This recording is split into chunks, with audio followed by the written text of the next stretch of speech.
um grande prazer vir nesse evento. Há uma contradição no título em relação à minha fala, porque eu não posso falar da alegria de ser mulher. Pelo menos não tenho esse privilégio. Mas posso falar como historiador, que é a função para a qual fui chamado. Acho que se a gente diminuir as luzes do palco, melhora. Quem será que pode apagar as luzes do palco? Será que alguém tem esse controle? Perfeito. Que eu posso falar muito sobre um tema fascinante, que é o tema da mulher na história, ou seja, o tema do feminino na história. E eu estou convencido, especialmente nesse momento que eu estou escrevendo um livro sobre história do preconceito, uma história geral do preconceito, eu estou convencido que o preconceito contra a mulher, a misoginia, é de longe o mais sólido, o mais histórico, o mais arraigado e o mais definidor de todos os preconceitos da espécie humana. E eu vou tentar demonstrar isso na minha fala. Em primeiro lugar, vamos falar um pouquinho do olhar sobre o feminino, que quase sempre, do ponto de vista histórico, é o olhar do homem sobre a mulher. Uma das características do feminino é que durante muito tempo, todas as referências ao feminino contidas na Bíblia, na arte, na moral, foram feitas por homens. Já se ironizou, já se comentou que se os homens engravidassem, aborto seria dado em catedrais ao som de canto gregoriano. Como são homens, e ainda alguns que fazem voto de celibato, que legislam sobre o aborto, a legislação sobre o aborto não contempla a mulher, porque é um ponto de vista estritamente masculino. Como eu disse hoje de manhã numa aula, aqui na graduação da História, o mandamento diz: não cobiçarás nem a mulher, teu próximo, nem as suas vacas, nem as suas cabras. Mulher, vaca e cabra, biblicamente, estão arroladas na categoria coisas do teu próximo. Lado negativo, estamos diante de um pensamento masculino, preconceituoso. Lado positivo, não há mandamento sobre cobiçar o homem do próximo. Esse é o lado positivo da questão.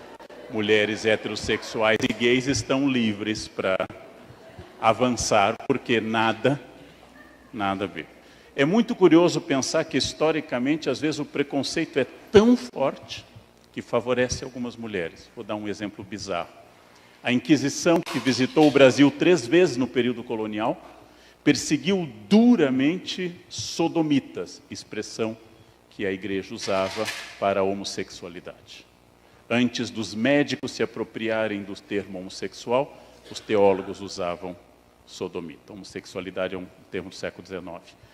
Era tão forte isso que houve um caderno inteiro sobre a prática de sexo entre homens. Mas a Inquisição não perseguia lésbicas. Por quê? Porque os padres não achavam que 2 mulheres juntas produziam sexo. E o preconceito era tão forte que livrou muitas lésbicas coloniais do horror da Inquisição. É um caso de preconceito que esconde a mulher. É um caso de um preconceito sobre esse silêncio sobre o feminino, que será tema amanhã da minha coluna no Estadão. O silêncio sobre o feminino, que começa na gramática e termina todos os dias, né? Então vamos começar pensando uma coisa. Essa é a mais antiga imagem que a espécie humana já fez. É a Vênus de Willendorf. Essa espécie, essa pequena estatueta achada no território da atual Áustria, hoje no Museu de Viena, apenas 11 centímetros de calcário, final do Paleolítico. É uma peça anterior à escrita, ao Estado, à família, e mostra a mulher realçada nas suas características de fertilidade, ou seja, com seios e com a área da vulva destacados, sem braços e sem olhos. É uma figura de fertilidade, obviamente feita por uma cultura que tinha o culto da fertilidade, mas aí é a primeira questão a destacar. A mulher é, para a cultura, o corpo. Para a arte, para a filosofia, para a teologia, a mulher é o corpo. O corpo feminino é o grande universo do debate feminino, do debate dos homens sobre o feminino. O corpo feminino é o grande desafio. Isto vai da Vênus de Willendorf a Freud. Todos eles com o mesmo obstáculo, como decifrar o corpo feminino. Vamos tomar uma referência médica. Não quero entrar em subjetividades, vamos a uma objetividade médica. As mulheres duram mais do que os homens, como todos vocês sabem. Mulheres sobrevivem mais às infecções da primeira infância e têm uma média de vida maior no fim. Há mais viúvas do que viúvos. Aliás, não há viúvos no mundo. Ele já sai do enterro de olho. A mulher viúva existe, o homem viúvo não existe. Né? Bem, observem. Mulher dura mais, mulher resiste mais à infecção, até pela constituição do seu aparelho geniturinário. Os homens morrem mais cedo, morrem mais, e a mulher é o sexo frágil. Do ponto de vista biológico e médico, se estamos, eu e uma mulher na rua, e começa a fazer frio, ela deve me colocar o casaco dela. Biologicamente, ela tem que me proteger, porque eu sou mais suscetível à pneumonia do que ela. Mas a curiosa nossa cultura fez o contrário, é o homem que coloca o casaco na mulher. É possível inverter a biologia, exatamente porque nós estamos diante de uma elaboração abstrata chamada cultura e preconceito. Mulheres dirigem melhor do que os homens. Quem diz isso? As companhias de seguro, que não são poéticas. Não são dadas à poesia. Companhias de seguro não são inclinadas à poesia. Mulheres matam menos que o homem. E não é um pouco a menos, é na proporção de 1 para 10. De cada 10 acidentes fatais, 9 envolvem homens, 1 envolve mulher. As companhias de seguro dão descontos para as mulheres por um motivo matemático. Essa é a matemática, essa é a pesquisa, esse é o dado objetivo. E continuamos dizendo que mulher dirige mal. Essa é uma das grandes questões da história. Como uma questão abstrata se sobrepõe a uma questão concreta. Como você cria, do nada, uma abstração chamada preconceito. É isso que eu quero trabalhar um pouco. Vamos fazer uma comparação. O corpo feminino, objeto de consumo, de desejo e de fertilidade. As mulheres frutas têm uma variedade enorme, caso vocês não saibam. Temos jaca, melão, melancia. Aliás, a mulher melancia disse, eu não sei o nome dela, é uma falha minha, mas a mulher melancia disse uma coisa no programa da Gimenez que eu achei extraordinário. A Gimenez perguntou a ela por que ela colocou tanto silicone e ela deu uma resposta filosófica extraordinária. Ela disse, se eu não tivesse colocado, não teria sido chamado para dar entrevista para você. É ótima. Ela estabeleceu que o interesse da mídia produz, achei brilhante, produz exatamente isso. Se vocês puderem um dia analisar um soneto sobre o qual eu fiz um artigo, que é de uma grande mulher do século XVII, Sora Juana Inês de la Cruz, ela acusa num soneto, sendo freira, no século XVII do meio, a poesia se chama Homens Nécios, Hombres Nécios, ela acusa das mulheres terem que se tornar aquilo que os homens desejam delas. Se Sartre disse que o judeu é uma invenção do antissemita, é possível dizer que esse objeto é uma criação do olhar masculino. É a criação do olhar masculino que cria, inclusive, a pornografia, obviamente, ou a mulher objeto. Ou as mulheres clássicas, a Vênus pudica, que tapa sua área genital, e que é o modelo do feminino como Vênus. E aí, muito interessante, Vênus, em latim e italiano, Venere, de onde derivam doenças venéreas. A doença venérea é feminina. Ora, vocês vão dizer o óbvio, doença venérea não é feminina, ela é humana. Se transmite pelo sexo. Sexo, em geral, precisa 2. Em geral, mas não vamos nos deter em detalhes. Para transmitir doença venérea, precisamos de 2. Vamos definir pelo menos 2. E a doença venérea é feminina. Venérea de Vênus. É muito curioso isso. É muito curioso para vocês começarem a construir esses modelos dessas Vênus pudicas, mas que transmitem doenças. Doenças venéreas. Vênus vitoriosa, Vênus Vitrix, a mais famosa do mundo, a de Milo, no Louvre. Estátua helenística, que as mães francesas advertem às crianças que ela tinha o hábito de roer unhas, por isso chegou aqui, é bom exemplo para as crianças. E Eis a Vênus, que mostra um pouco da nádega realisticamente, mas é a imagem da qual se retiravam as medidas para a Miss Universo. Era da Vênus de Milo. Agora vamos refletir sobre uma coisa. Por que eu digo que o olhar sobre o corpo feminino é decisivo e o olhar sobre o corpo masculino não é tão decisivo? Em toda a história do Brasil, desde 1889, antes ainda no Império, os homens, na sua imensa maioria, pelo tipo e a idade que assumiam o cargo, estavam homens fora de forma. Fomos governados por presidentes barrigudos historicamente. Historicamente, um homem que se torna presidente, algo pelo menos acima de 50 anos, apesar da idade mínima ser 35, quase sempre alguém fora de forma. Pouquíssimos presidentes da República eram vagamente esportivos. Figueiredo foi visto fazendo atividade, Collor gostava de correr, mas na média são estilo Fernando Henrique Lula. Homens estilo You've Had Better Days, aquele homem passado. Muito bem. A primeira vez que o corpo de um presidente entrou no debate público foi de uma mulher, Dilma. Não tem aqui nenhum ataque ou defesa do governo Dilma. Estou preocupado com a figura do feminino.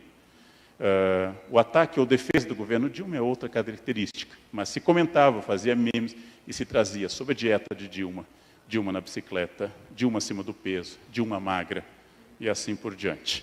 A barriga de Lula nunca, para ficar no mesmo campo semântico do PT, nunca entrou no debate. Por quê? Porque é o olhar masculino sobre o feminino. Cabe à mulher manter a boa forma. Ou seja, essa é uma ideia interessante, a Vênus mãe, a Vênus genetrix, ou seja, a Vênus mãe que é coberta, o mistério do feminino nas obras de Bronzino, nas obras de Tiziano. O mistério do feminino é juntar essas duas coisas contraditórias, a sedução sexual, a vaidade, com a maternidade. Quando a igreja apresenta um modelo de mulher aos cristãos, apresenta uma virgem. Uma Theotokos, uma mãe de Deus, Partenós, virgem. Ou seja, um modelo impossível de ser seguido.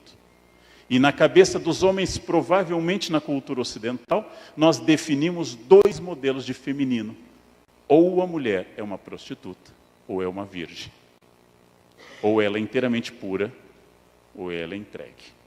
São os dois modelos. As mulheres reais não existem.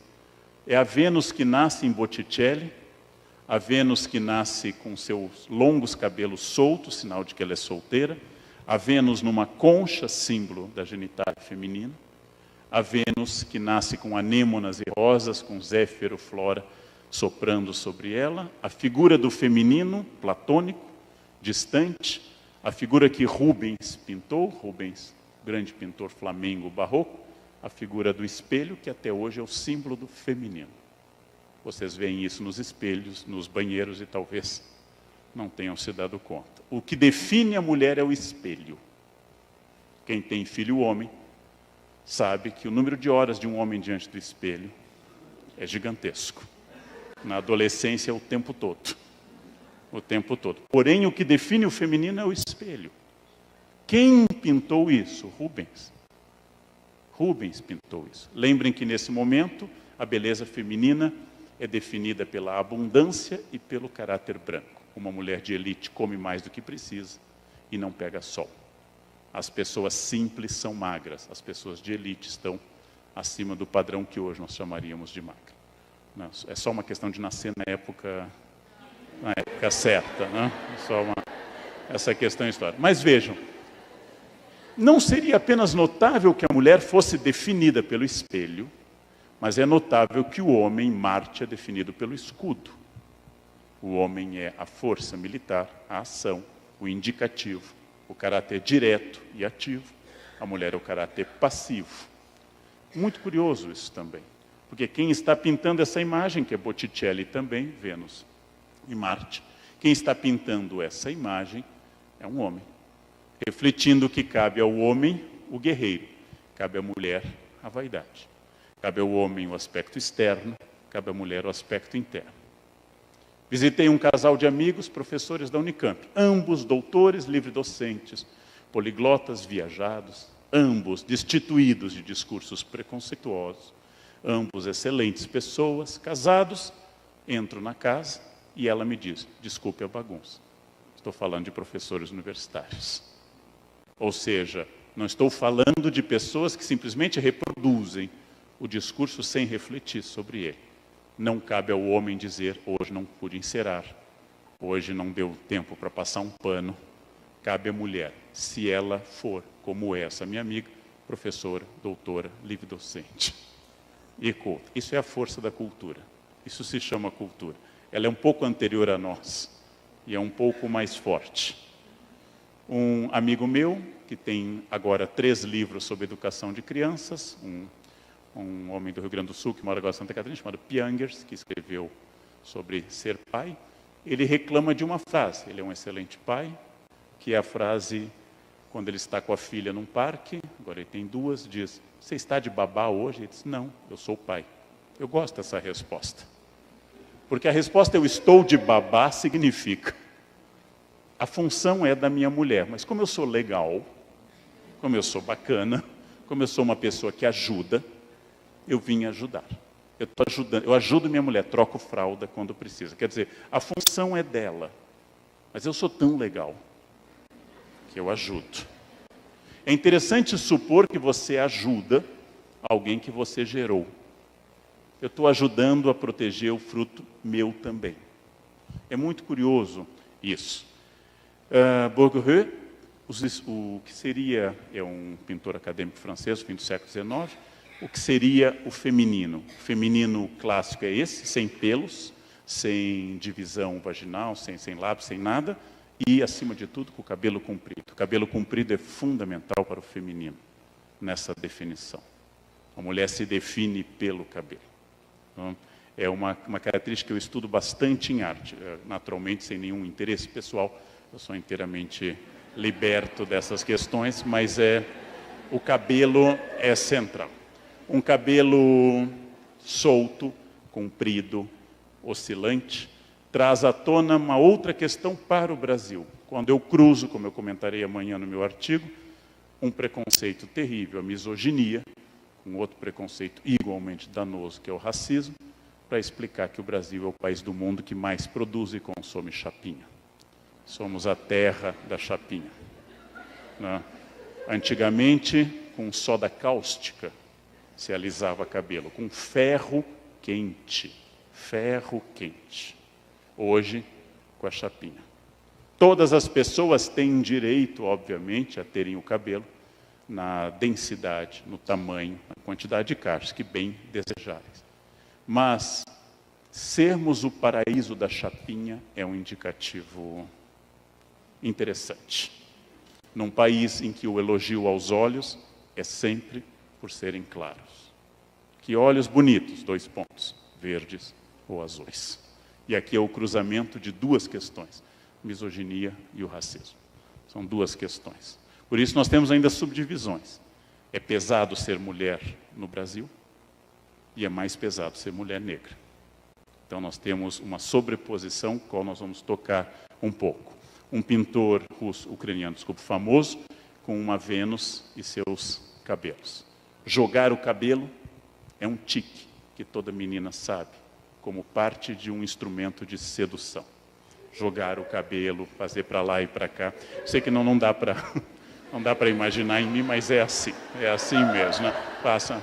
Façam em casa. Né? Esse é respeito. Né? Cabanel pinta Vênus nascendo com os cabelos.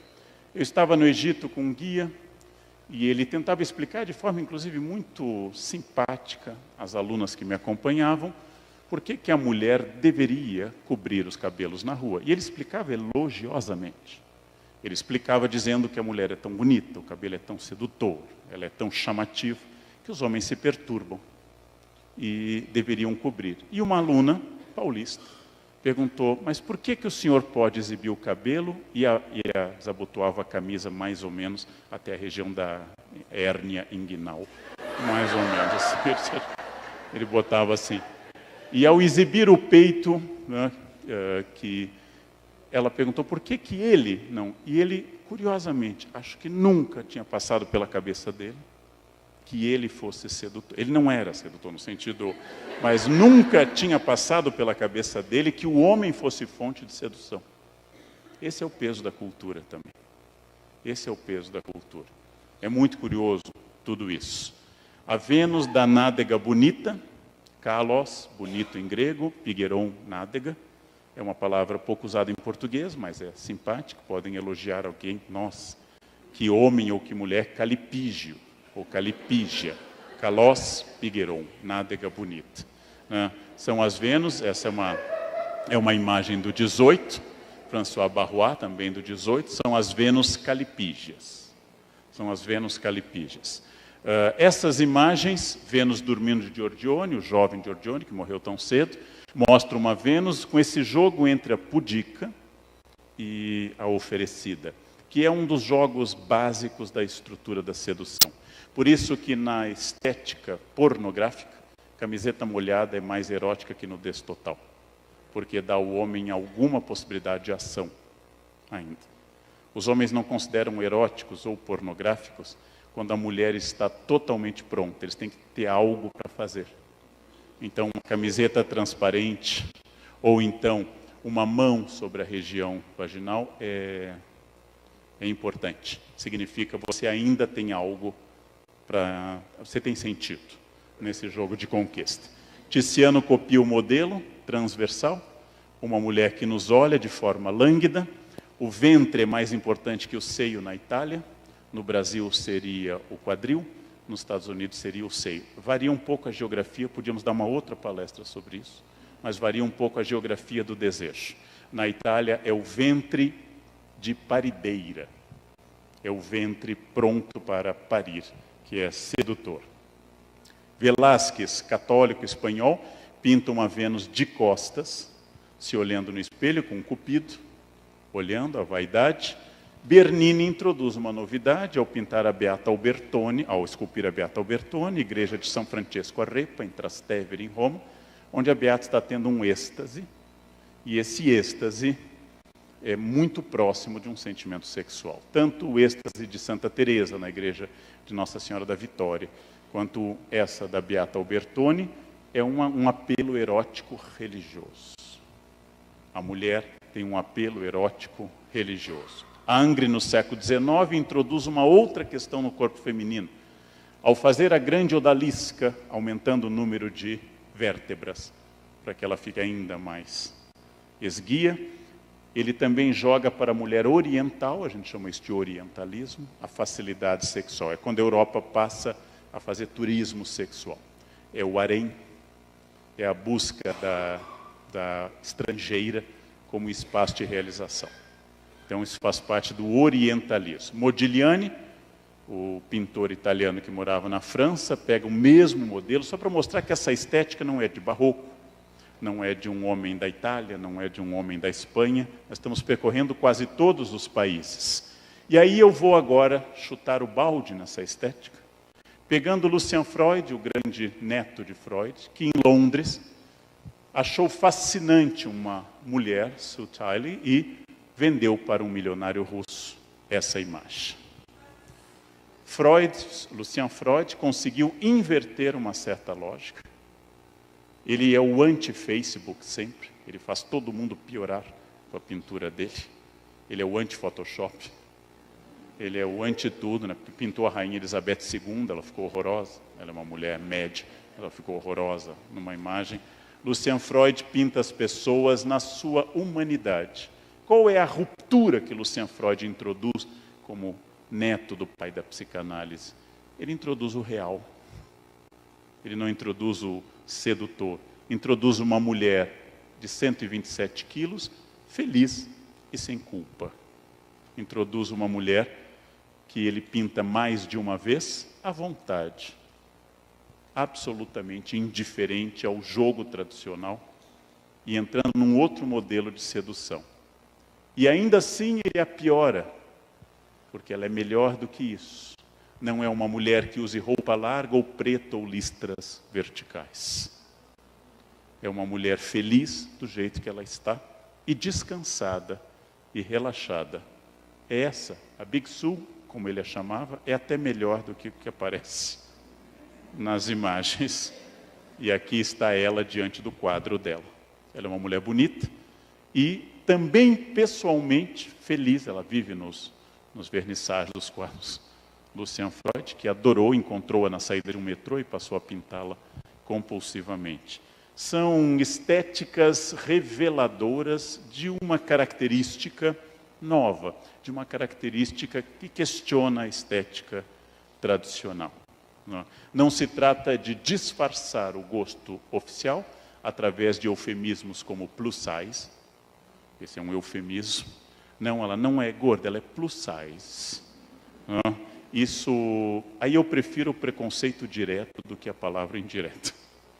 Eu acho que a palavra gorda é mais honesta quando você expressa do que dizer. Ninguém é gordo ou magro, as pessoas são apenas. Elas simplesmente são. Elas só se tornam gordas ou magras na comparação. E ela adorou a fama e se tornou uma modelo, inclusive. É muito interessante a história da Biksu para isso. Voltando, o quadro foi comprado por uma fortuna por um milionário russo. Está em Moscou hoje. Vamos agora pensar uma coisa mais direta. Eu tentei começar a nossa fala por um tema que depois serve para a gente refletir mais sobre o corpo feminino como um problema para os homens. Um grande problema para os homens. Ora, a primeira sensação humana que todos temos é que todos nós, sem exceção, temos a primeira experiência fora do corpo materno, chorando por termos sido desligados de uma mulher. Essa é a primeira sensação humana, comum a toda a humanidade. Ao ser separado de uma mulher, choras. Talvez esteja aqui a base o fato de que o patriarcalismo e a misoginia tentam superar tanto a tradição matriarcal que dominou na pré-história, quanto a tradição de que as mulheres duram mais, ou que todos os homens foram criados por uma mãe maior, mais forte, mais inteligente e fonte da vida. Isso faz crescer com um déficit. Eu tenho a ideia de que esse déficit seja talvez na base até de grandes homens que pensaram muito para desconstruir o pensamento ocidental, mas derrapam de forma violenta quando tratam do feminino. Schopenhauer, grande desconstrutor do otimismo ocidental, diz: a mulher por natureza deve obedecer. Em nada se distingue da frase do apóstolo Paulo, de que assim como a igreja é a cabeça de Cristo, Cristo é a cabeça do homem, o homem é a cabeça da mulher. Mas vejam, há mais de 1.700 anos entre eles. Os homens são naturalmente indiferentes uns aos outros. As mulheres são naturalmente inimigas. Essa é uma construção masculina, reproduzida várias vezes. Mulher não tem amigas, tem rivais. Homens são fiéis, tem piadas sobre isso. E assim por diante. É uma construção. É uma construção. A maior fonte de inimizade na humanidade, que é a guerra, nunca é uma guerra entre mulheres. É muito curioso, mas de novo o preconceito resiste aos fatos. As guerras são feitas por homens e lutadas por homens. Nietzsche, mulheres são menos do que superficiais. Em que momento ele diz isso? Quando a única mulher que ele de fato amou, Lu Salomé, dá um chute nele. Achou chato, bigode excessivo, beijava mal, mandou pastar. Nietzsche sentiu aquela elbows pain, aquela dor profunda, e escreveu contra o feminino. É desonesto. Ele devia dizer: eu estou ressentido. Você está indo ter com mulheres, não se esqueça do chicote. É um dos aforismos de Nietzsche. É um homem que desconstruiu o pensamento cristão, é um homem que desconstruiu o pensamento ocidental, é um homem brilhante, tem passagens geniais, e quando vai se relacionar e dizer sobre mulheres, diz frases que caberiam na boca de um adolescente mal resolvido de 14 anos. Um pleonasmo, não? Isso. Sólida tradução. Cocteau, um homem alternativo, vanguarda, século XX. Há três coisas que jamais compreendi: o fluxo e refluxo das marés, o mecanismo social e a lógica feminina. A mulher é, reconheçamos, um animal inepto e estúpido, ainda que agradável e gracioso, diz o maior humanista do século XVI, Erasmo de Roterdã, e autor do Elogio da Loucura. Vocês podem captar dezenas de pensamentos misóginos em pessoas que em outros campos foram geniais. A imbecilidade patriarcal ou machista não respeita doutorado, como vocês já sabem na Unicamp. O patriarcalismo não desaparece com o estudo. O patriarcalismo não some com a livre docência, nem com a titulação. Pelo contrário. A posição e o cargo reforçam essas questões, com exceção das pessoas com quem vocês convivem aqui, né? Eu quero chamar a atenção, o nosso objetivo é vasto, daria muitas horas. Eu quero chamar a atenção de uma outra questão importante. As conquistas no campo da legislação sobre as mulheres nunca foram historicamente fruto da boa vontade masculina. Não há nenhum caso conhecido que os homens, dizendo, acho que exageramos, façamos uma lei a favor das mulheres. Não, sempre foi fruto da pressão feminina. Quando se faz a comédia A Greve do Sexo, que as mulheres de Atenas se recusam a fazer sexo, Lisístrata, se recusam a fazer sexo por causa da guerra, de lá até as sufragetes do fim do século XIX e início do século XX, o voto feminino nos Estados Unidos, 1920, no Brasil, 1932, o Código, 34, a Constituição, ou na Suíça, em alguns cantões, 1987, é incrível. Há cantões da Suíça que os últimos cantões a aprovar são de 1987. Bem, quando se dá o voto às mulheres, nunca é porque os homens amanheceram felizes, com índices glicêmicos altos, inclinados às mulheres. Não. Foi porque a manifestação continuava tão forte que não foi possível evitar. As marchas femininas pelo voto não foram, quando a gente olha para essas heroínas do início do século, as sufragetes, vocês devem levar em conta que elas enfrentaram prisão, repressão e campanha. O lar de uma sufragete. Depois de um árduo dia de trabalho, o homem chega a casa, a roupa não foi lavada, a filha está chorando, ele não tem comida e o gás está apagado. E lá está o cartaz, voto para as mulheres. Ou seja, essa é uma campanha dura. Essa é uma campanha dura. Onde a gente nota eco dessa campanha? Seu marido separou, a culpa foi sua. Você não soube segurar. A responsabilidade por segurar é da mulher. Um homem tem que ser seguro pelo afeto, pelo carinho permanente, pela simpatia, pela comida e pelo cabelão, que nós já especificamos. Essas campanhas, elas têm, podíamos fazer uma palestra só sobre essas campanhas, são as campanhas que associam divórcio, destruição do lar, fim da educação, tudo isso em nome da consciência política. Vejam, 2 passaram o dia fora, o homem e a mulher, mas a culpa do caos da casa é da mulher. Nós estamos em 1902. Em 32, quando foi eleita nossa primeira, ou teve chance de eleição, nossa primeira deputada, a doutora Carlota Pereira de Queiroz. Aqui está a cena da Constituinte de 34, e a doutora Carlota se destaca esteticamente de todo o universo. É uma mulher notável pelo pioneirismo como deputada, infelizmente também envolvida em legislações racistas, de restrição à migração japonesa, e coisas que eram comuns na década de 30, mas não a tornam uma heroína total como a gente gostaria. Doutora Carlota, e lembrando que as questões lentas, o divórcio, para os jovens que não lembram, foi aprovado no Brasil em 1977. Até então a mulher só podia pedir, após muitos esforços, o desquite. E uma desquitada na sociedade brasileira era pouco mais que uma prostituta, mas bem pouco. A desquitada era alguém que tinha filhos problemáticos. Fulano não aprende matemática, também filho da desquitada. Você não dominava binômio de Newton porque a sua mãe se separou. Isso era um princípio pedagógico. É curioso, quando eu comecei a dar aula, ainda se dizia filhos de pais separados. Hoje eu noto que os alunos, filhos de pais separados, quando tem 2 ou 3 lares, famílias não mais mononucleares, eles são mais ágeis mentalmente. Eles têm 2 casas, eles jogam um pai contra o outro, eles têm um jogo mental brilhante, né? E as crianças que têm o azar de pais que se amam, em geral, elas são mais lentas, elas são mais bobinhas, né? São mais desse jeito. Bem, aborto e assédio. Todas essas questões que dizem tanto para o universo feminino são muito lentas. Vocês acham o Brasil tardio? A lei do Nelson Carneiro é de 77. Lembrem que a Argentina foi esperar mais uma década ainda por isso. Argentina e Chile foram ainda posteriores ao Brasil. Entre isso e a proposta do meu psicanalista, o Contado Caligares, que casamento a gente podia terminar com o WhatsApp, é a proposta dele. Não gosta mais, manda um WhatsApp, deu, valeu. Eu acho isso interessante.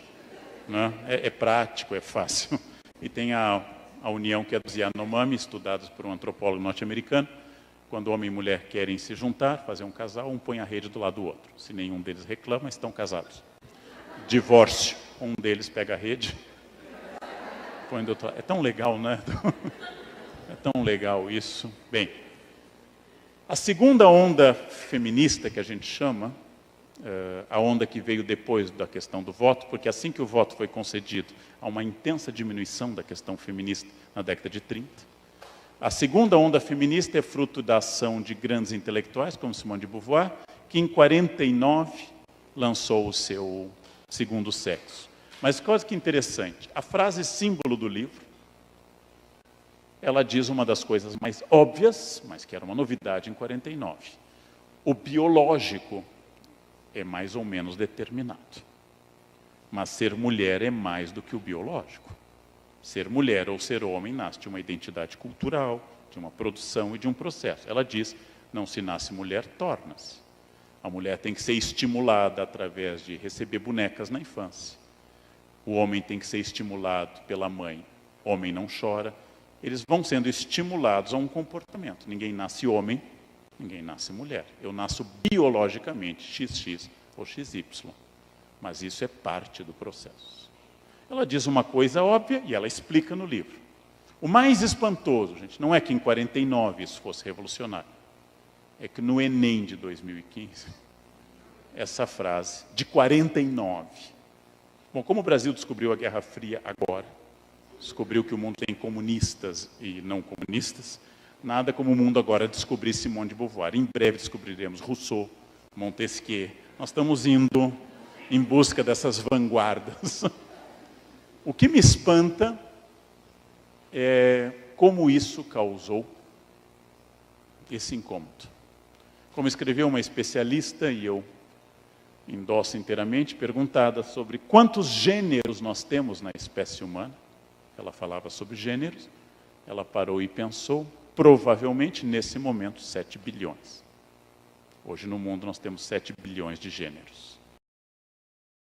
Agrupados, grosso modo, em 30 ou 50 subgêneros. Mas dividir o mundo em masculino e feminino é um pouquinho errado, para dizer o mínimo, é um pouquinho errado. Mas vamos continuar. A identidade de gênero ao nascer, todos os culturalistas, como Michel de Foucault, todos os pós-estruturalistas vão insistir isso na sua história da sexualidade. Gênero é ensinado. Todos os conservadores, direita, extrema-direita, etc., são a favor da ideia de que gênero é natural, por isso que eles falam em ideologia de gênero. Segundo os conservadores, se eu não falar de homossexualidade na escola, não surgirão homossexuais. Essa é a fantasia conservadora. Ou seja, que a sexualidade é estimulada pelo debate. O único país do mundo em que nós já podemos fazer uma análise muito curiosa sobre casais homoafetivos que adotam crianças, que é a Holanda. A Holanda tem essa experiência antiga, casais homoafetivos que adotam crianças. O único estudo que nós temos sobre a orientação sexual dessas crianças é que elas são, em média, 10% de orientação homoafetiva. A mesma taxa. que existe nos casais heterossexuais. E aí o mundo constata, abismado, a sexualidade dos pais não determina a sexualidade dos filhos, senão não haveria homossexuais. Grosso modo, todo mundo é filho de heterossexuais, grosso modo, claro, não vamos entrar em detalhes, mas todo mundo é filho de casais heterossexuais. Grosso modo, toda criança homoafetiva, todo jovem homoafetivo nasceu de um casal hétero, com irmãos e primos héteros, em escola homofóbica, ouvindo piadas e agressão, sinal de que a natureza é mais forte até do que a imbecilidade humana. A natureza é mais forte do que isso.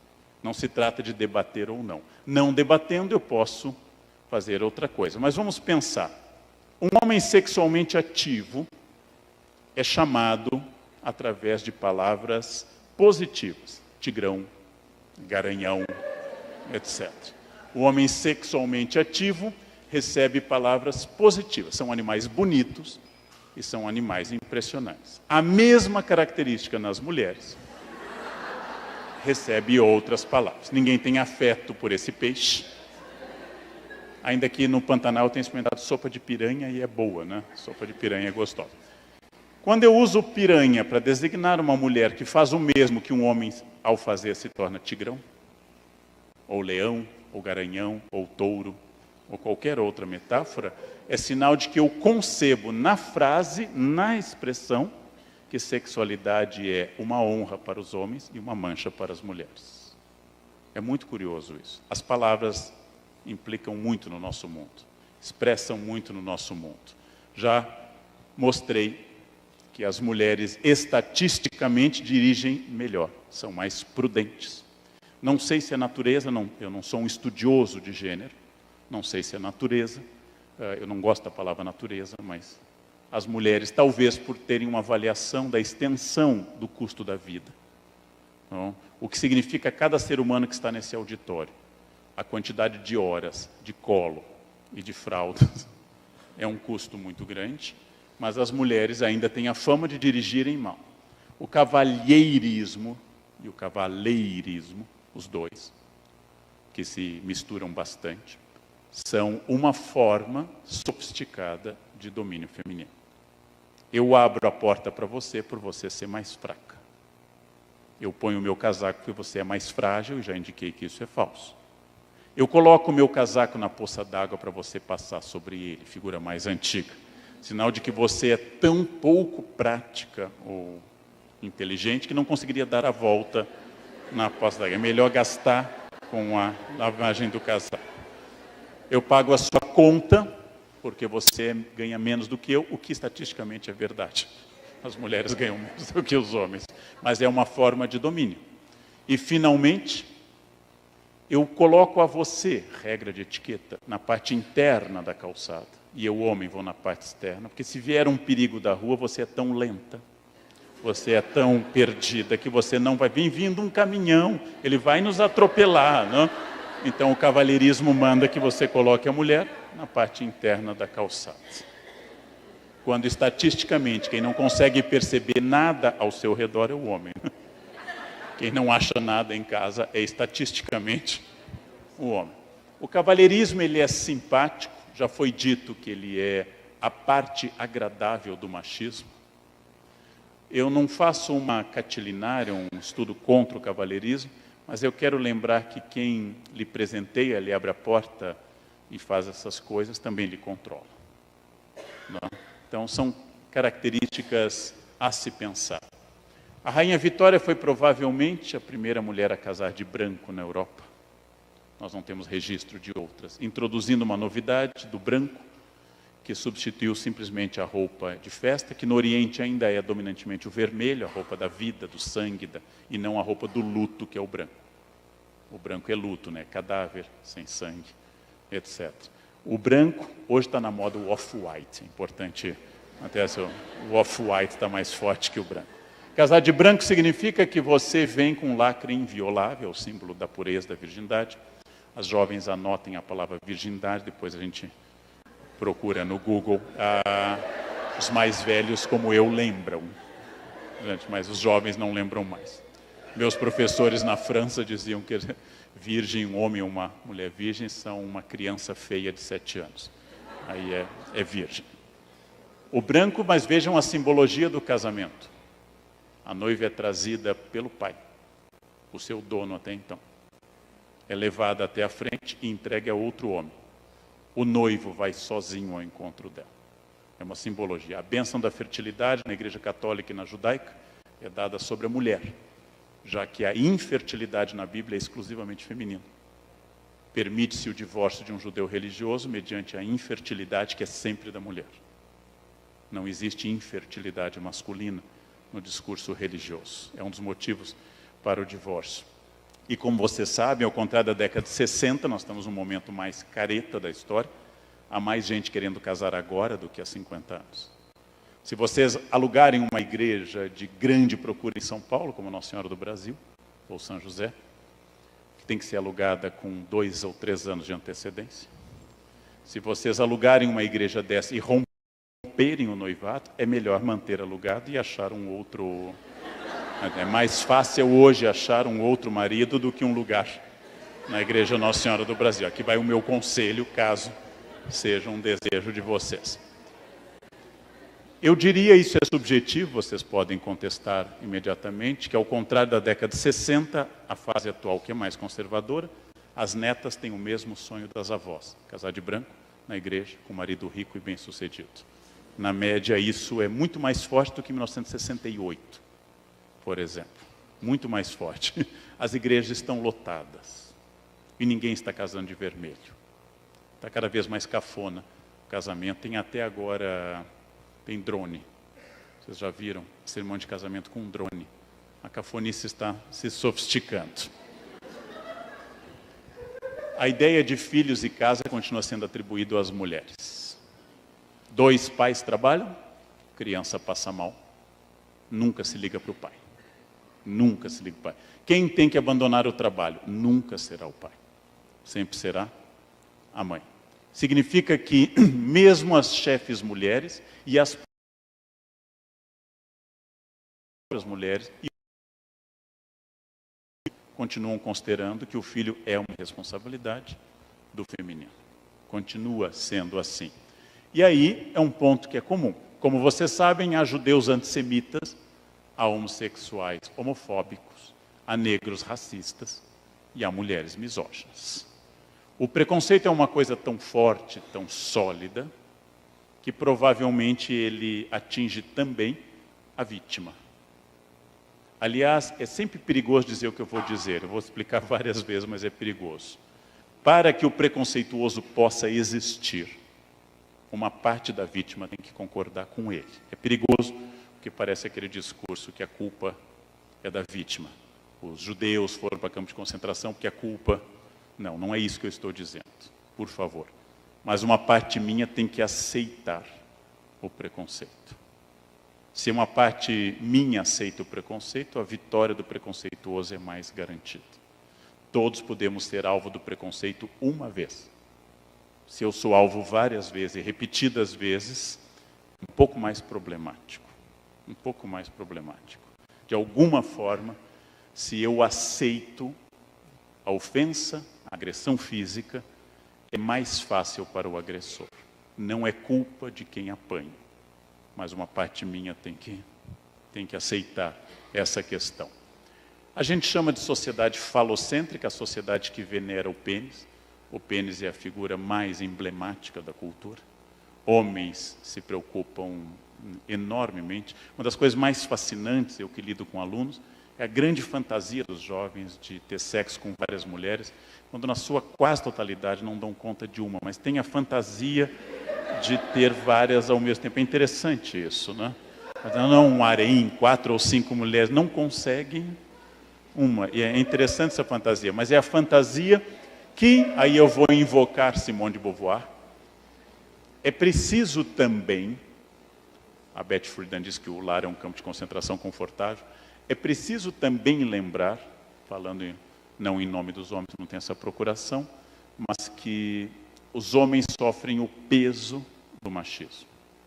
Eles não podem chorar, eles não podem ter dúvidas, eles não podem fracassar, eles não podem não ter ereção na hora correta, eles não podem ser humanos, eles são educados para isso. O que ajuda a explicar que das 9 pessoas que se matam a cada 100 mil no Brasil, censo de 2010, 7 sejam homens e 2 são mulheres.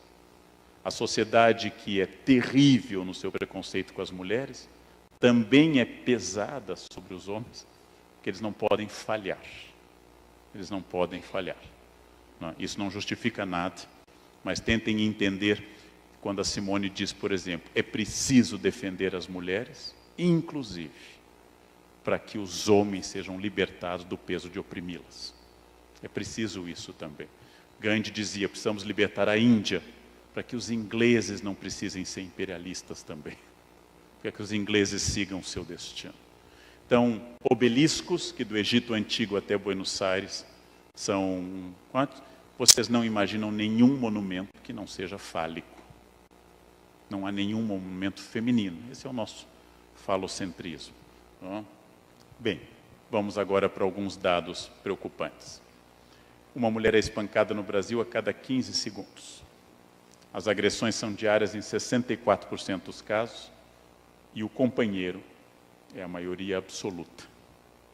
Esses dados vêm à tona no momento que a Lei Maria da Penha não apenas abriu mais um caminho, mas a Lei Maria da Penha permitiu que a gente tivesse acesso a mais dados.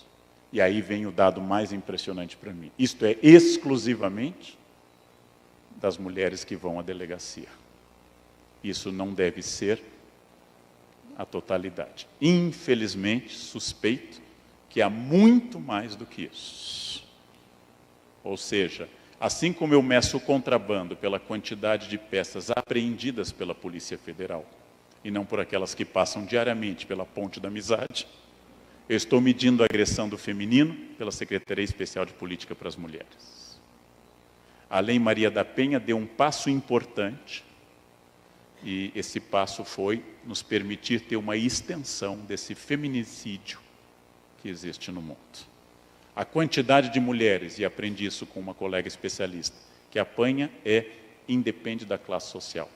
Há burguesas que apanham, há profissionais liberais que apanham, há médicas que apanham, e há operárias e domésticas que apanham. A ideia de que as pobres apanham mais é uma fantasia. Infelizmente, é democrático e generalizado. Bom, e aí uma reflexão subjetiva, podem contestar à vontade. Não existe o homem agressor de uma vez apenas. Não existe. Quem bateu uma vez tem um potencial. Se você perdoar, é um exercício de cristianismo muito bonito. Mas vá até o fim na cruz, porque você vai morrer crucificado. Se você perdoar. Quer dizer, é exatamente o fato de que o surgimento das delegacias da mulher, porque antes a mulher tinha que enfrentar um delegado que ia perguntar se ela deu motivo para apanhar, é uma delegacia da mulher, é uma Lei Maria da Penha, e é uma novidade, que talvez algumas não saibam, e alguns não saibam, de que a mulher, uma vez denunciada, ela não pode voltar atrás, que era a coisa mais comum.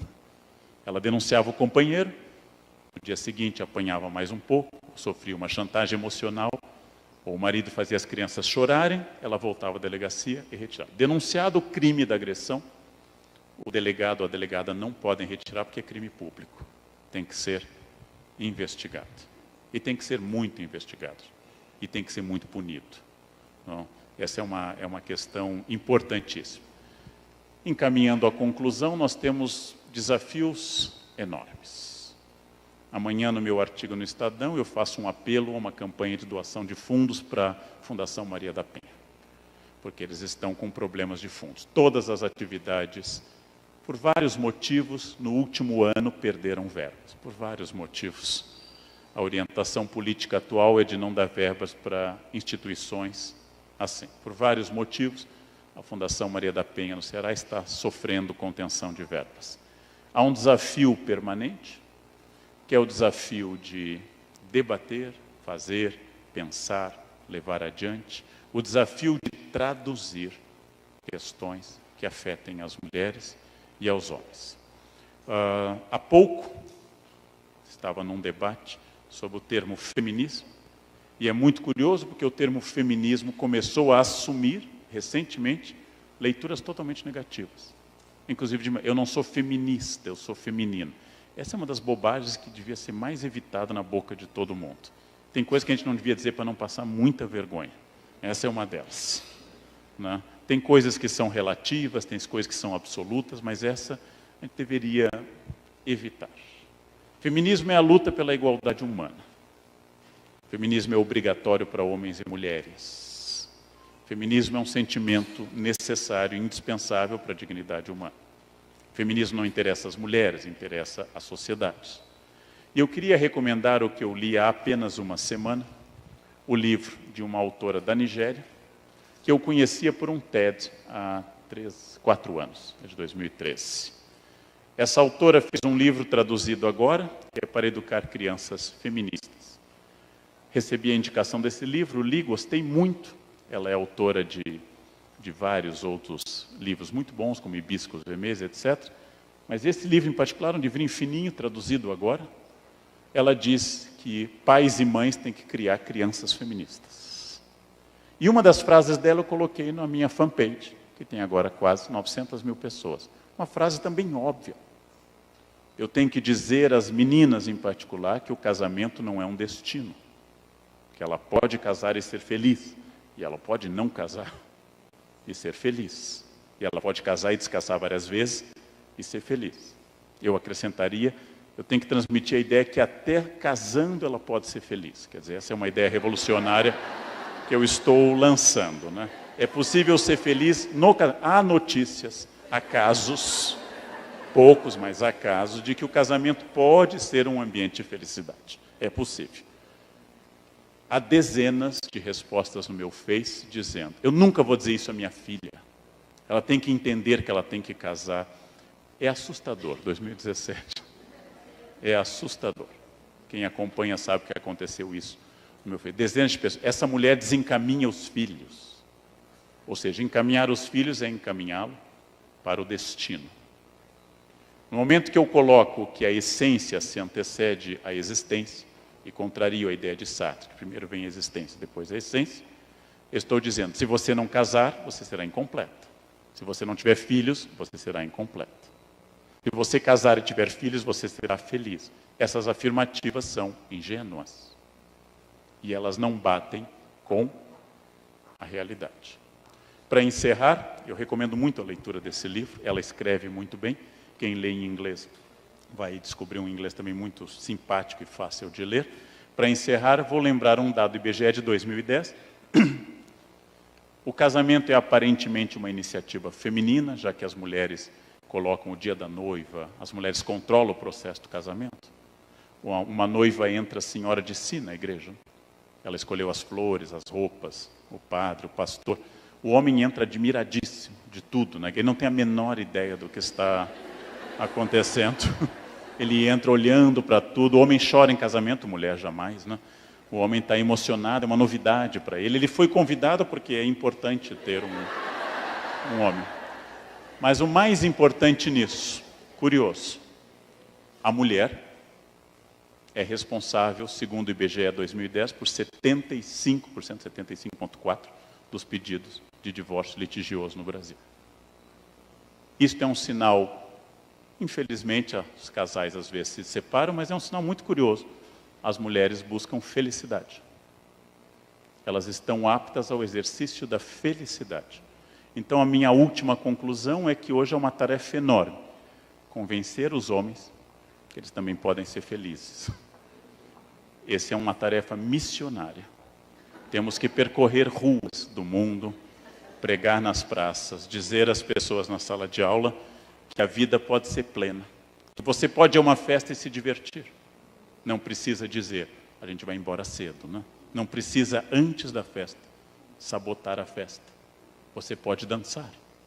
Você pode conversar. Você pode até ser feliz. É por não serem felizes, na sua maioria, e se acostumarem com a infelicidade, que provavelmente a maioria dos homens tem tanto medo das mulheres. Isso domina no mundo de hoje, não? Conversas fáceis, alegria da festa, é uma descoberta, é uma pista. Claro que há muito mais coisa do que isso, e há muito mais tragédia nessa história do que comédia, mas é uma pista. Leiam, debatam, e façamos sempre desse ponto um ponto para a gente crescer daqui por diante. Tem várias coisas maravilhosas no ar. Crescemos. Desde que eu comecei a dar aula, tem várias coisas positivas sobre questões de gênero, de identidade étnica e racial, que são muito importantes, mas há muita coisa a fazer ainda. Como eu acabei de comentar lá no IFISH de manhã, é muito curioso que numa universidade todos os homens do IFISH sejam o sobrenome. É o Karnal, é o Funari, é o Miceli. E todas as mulheres sejam um nome. É a Margarete, é a Eliane. É muito curioso isso. O que faz com que o homem seja o sobrenome e a mulher seja o nome, mostra que mesmo na universidade, ainda eu não tenho resposta para isso, mas é um campo curioso.